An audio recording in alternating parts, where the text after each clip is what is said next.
Bismillahirrahmanirrahim. Assalamualaikum warahmatullahi wabarakatuh.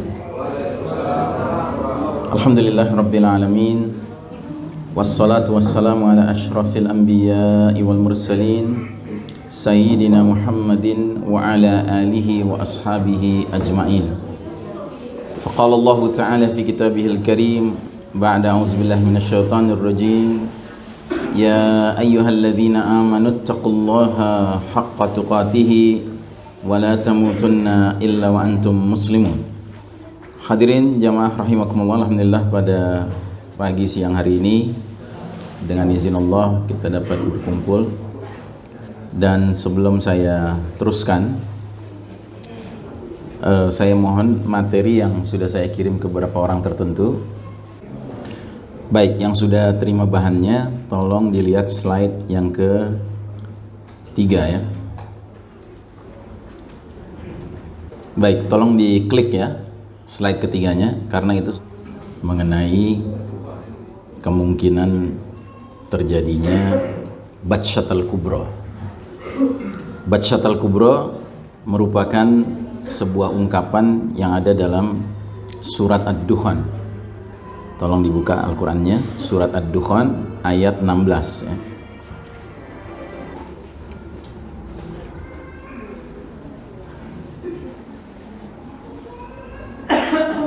Boleh ada yang baca aslinya dan terjemahannya?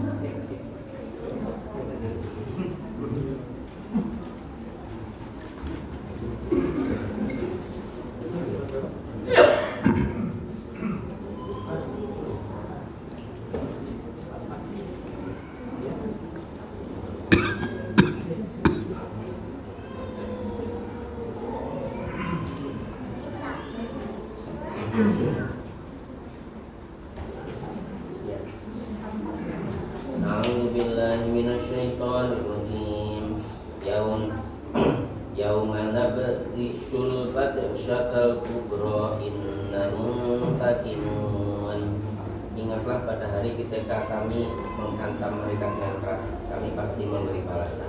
Ya, surat Ad-Dukhan ayat 16 Anda bisa lihat di slide nomor 7 ya.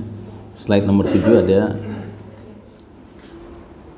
kutipan surat Ad-Dukhan dari ayat 10 hingga 16. Di ayat 16-nya Allah Ta'ala berfirman, Yawma nabtishul batshatal kubra inna muntaqimun. Ingatlah hari ketika kami menghantam mereka dengan hantaman yang keras, sesungguhnya kami adalah pemberi balasan ya. Ikhwas sekalian rahimakumullah, di dalam kitab fenomenal Ensiklopedia Akhir Zaman karya Dr. Mubayyad, beliau berpendapat bahwa kita di era modern ini sudah berada di ambang untuk menghadapi alamatul kubra, tanda-tanda besar kiamat ya. Dan sebagaimana kita ketahui, alamatul kubra itu kalau sudah bermunculan, Nabi menggambarkannya seperti kasilk atau apa namanya, seperti biji-biji tasbih yang tasbihnya digunting sehingga dia berjatuhan satu demi satu ya. Dan dia berjatuhannya akan seolah-olah serentak, tapi sebenarnya tidak serentak ya. Satu persatu dijatuhnya, cuman begitu satu jatuh, yang berikutnya jatuh dengan cepatnya sehingga terasa serentak ya. Dan jangan lupa, alamatul kubra ini, tanda-tanda besar kiamat ini berbeda dengan alamatus sughra, tanda-tanda kecil. Kalau tanda-tanda kecil, dia jumlahnya banyak sekali, ratusan ya. Dan fenomenanya bisa biasa-biasa saja. Tapi kalau alamatul kubra, dia jumlahnya terbatas, cuma 10, dan sifatnya extraordinary ya, sangat luar biasa ya. Sehingga kalau satu muncul saja, maka umat manusia akan kaget menghadapi yang satu itu saja, sehingga belum selesai kagetnya tahu-tahu muncul yang berikutnya ya. Makanya Nabi menggambarkan ke-10 tanda-tanda besar ini, bila satu sudah muncul, maka yang berikutnya muncul seperti ya, biji-biji manik yang berjatuhan dengan cepat. Ya. Kemudian Syekh Mubayyad berijtihad, saya katakan berijtihad, untuk mengatakan, berpendapat bahwa dari 10 tanda besar itu, yang paling awal adalah terjadinya ad-dukhan, ya, kabut asap. Ya. Sementara ad-dukhan ini kalau kita baca hadisnya, Nabi menggambarkannya sebagai sesuatu yang akan menyelimuti seluruh wilayah Masyriq wal Maghrib, seluruh wilayah timur dan barat. Arba'ina yauman wa arba'ina laylah, 40 hari 40 malam.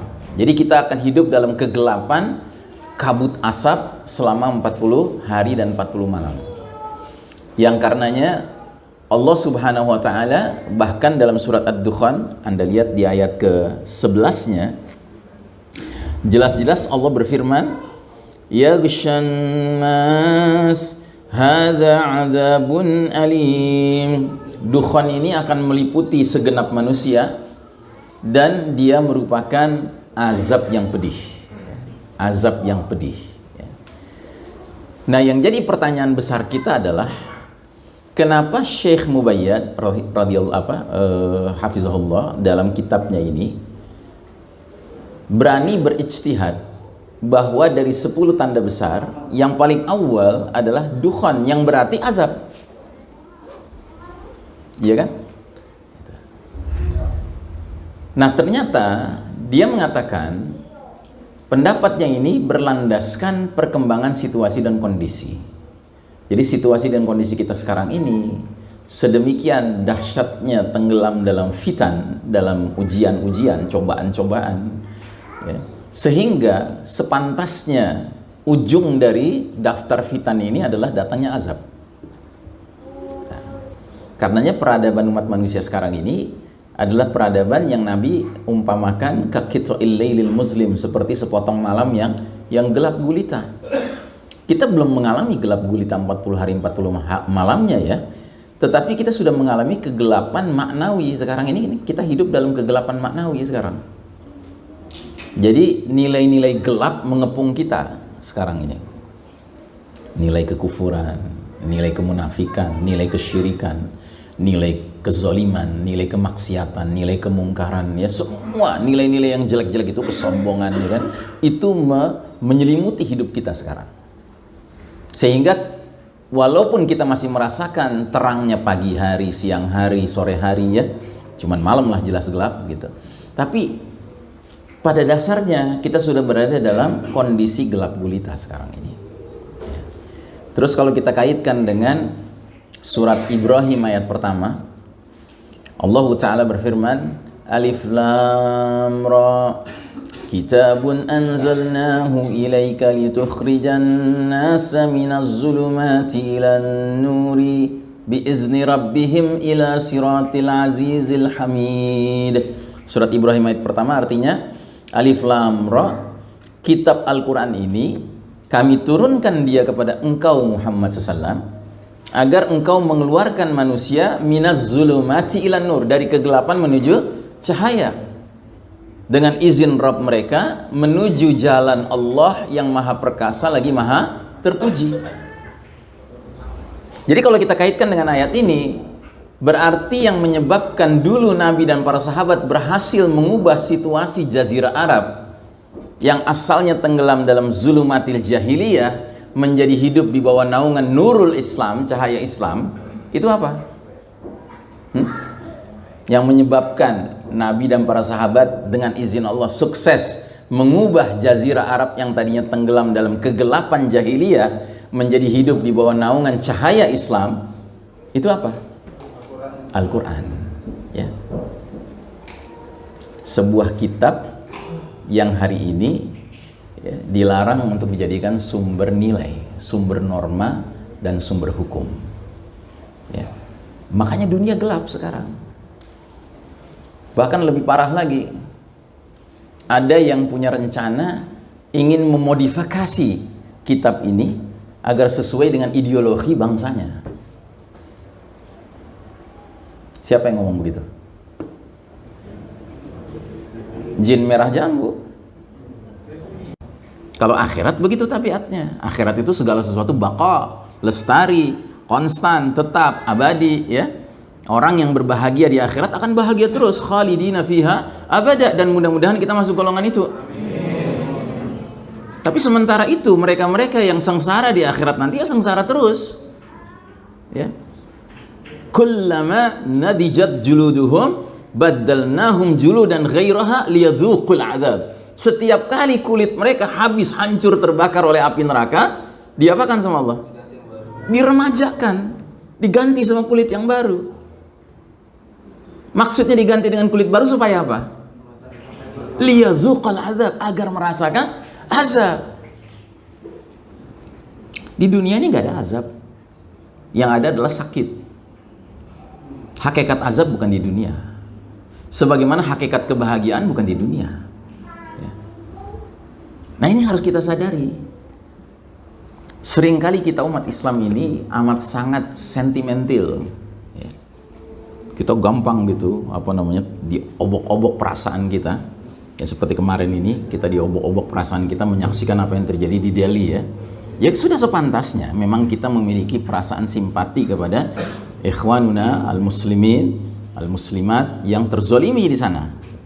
Cuman kita harus sadar bahwa semua ada kausalitasnya, ada sebab akibatnya. Kita harus sadar itu. Dan kita sekarang berada di titik nadir perjalanan umat ini. Yang berarti apa? Kita sekarang berada dalam situasi sebagaimana yang Nabi sudah katakan, hampir-hampir berbagai bangsa akan mengepung kalian seperti memperebutkan makanan di satu mangkok. Terus sahabat ada yang bertanya, apakah lantaran pada hari itu jumlah kita sedikit umat Islam? Kata Nabi, la, antum kasirun, bahkan kalian jumlahnya banyak pada masa itu. Walakinnakum ghutha'un ka ghutha'is sail. Hanya saja kalian pada masa itu seperti buih mengapung di atas air. Ciri khas buih yang paling pokok apa? Nah, apa? Ringan, nggak berbobot, gitu loh. Jumlah boleh banyak, tapi nggak berbobot. Dan akibatnya kata Nabi SAW selanjutnya, Allah Ta'ala mencabut rasa takut musuh kepada kalian. Hari ini musuh takut nggak sama kita? Nggak takut. Musuh nggak takut sama kita. Tapi yang lebih parah lagi, kata Nabi, selanjutnya Allah Ta'ala tancapkan ke dalam hati kalian sebuah penyakit namanya al-wahan, hubbud dunya wa karahiyatil maut, cinta dunia dan takut menghadapi kematian. Dua sifat yang pantasnya menjadi karakter siapa? Orang kafir. Kalau ada orang mengaku muslim tapi dia cinta dunia, dia takut mati, apa bedanya sama orang kafir? Nah, jadi artinya apa? Artinya kejadian-kejadian yang menimpa saudara-saudara kita di berbagai penjuru dunia hari ini, ya kan, itu nggak terlepas dari hadis ini. Harus kita akui memang ada di antara umat Islam, dan jangan-jangan kita termasuk di dalamnya, yang terjangkiti al-wahan di satu sisi, sementara ada musuh-musuh kafir harbi, kafir yang memerangi Islam dan umat Islam, yang memang sudah dicabut rasa takutnya oleh Allah Ta'ala. Tapi coba lihat, perhatikan baik-baik, semua kejadian itu mirip. Kalau umat Islamnya itu lemah, ya kan, dizolimi, ya kan, ya terus penzoliman itu jalan terus, nggak akan berhenti dia. Dia baru mulai berhenti kapan? Dua kemungkinan. Ketika umat Islamnya sudah habis dibantai, ya kan, dia berhenti. Atau ketika apa? Ketika diantara yang dizolimi tadi itu ada yang bangkit, ya kan, mengadakan perlawanan, ya. Dan percayalah, setiap kali umat sudah mulai bangkit memberikan perlawanan yang syar'i, yang sesuai dengan syariat, ya kan, mulai saat itu media tidak berperan lagi. Akan selalu begitu jalan ceritanya. Tapi ketika umat Islamnya dizolimi, oh media berperan, Pak. Media berperan. Kenapa? Karena senang mereka ngelihat umat Islam dizolimi. Makanya kita juga harus bisa memilah-milah yang mana yang sebaiknya kita ikut sebarkan, yang mana yang jangan kita sebarkan. Yang bagian sudah bangkitnya harus kita sebarkan. Yang bagian kita lagi terzoliminya, yang jadi angus, jadi segala, jangan disebarkan. Karena apa? Nggak menambah kebaikan buat kita. Kasihan saudara-saudara kita, sudahlah mereka hancur, sudahlah mereka terzolimi, kemudian kita sebarluaskan pula. Yang justru kita harus sebarluaskan ketika sudah mulai bangkit. Ya. Coba lihat kasus Bosnia. Awal mula komunis Yugoslavia, komunis Serbia, komunis Kroasia itu melakukan pembantaian kepada kaum muslimin Bosnia, ya kan? Itu ketika apa? Ketika muslimatnya sendiri nggak membedakan antara nikah sama laki-laki muslim sama nikah sama laki-laki kafir.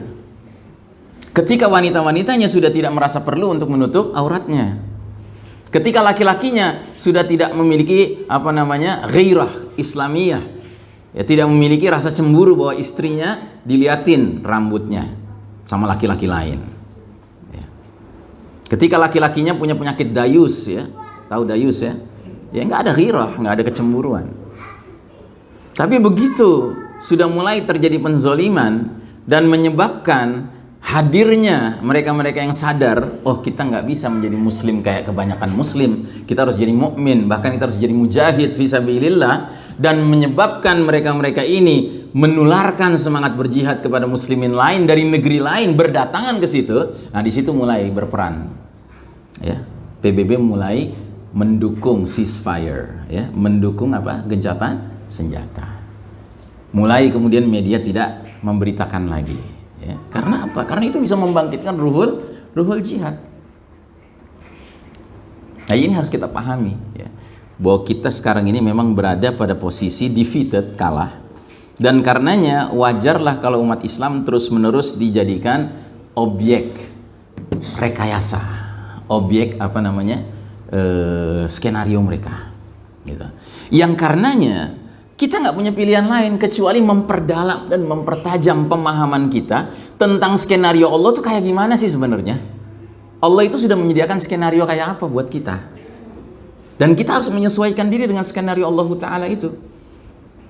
Nah, Syekh Mubayyad menurut pengamatan saya adalah salah seorang ulama yang mendapat taufik dari Allah Ta'ala, hidayah dari Allah Ta'ala, sehingga dia bisa menjelaskan kepada kita skenario yang akan kita hadapi ke depan ini kayak apa.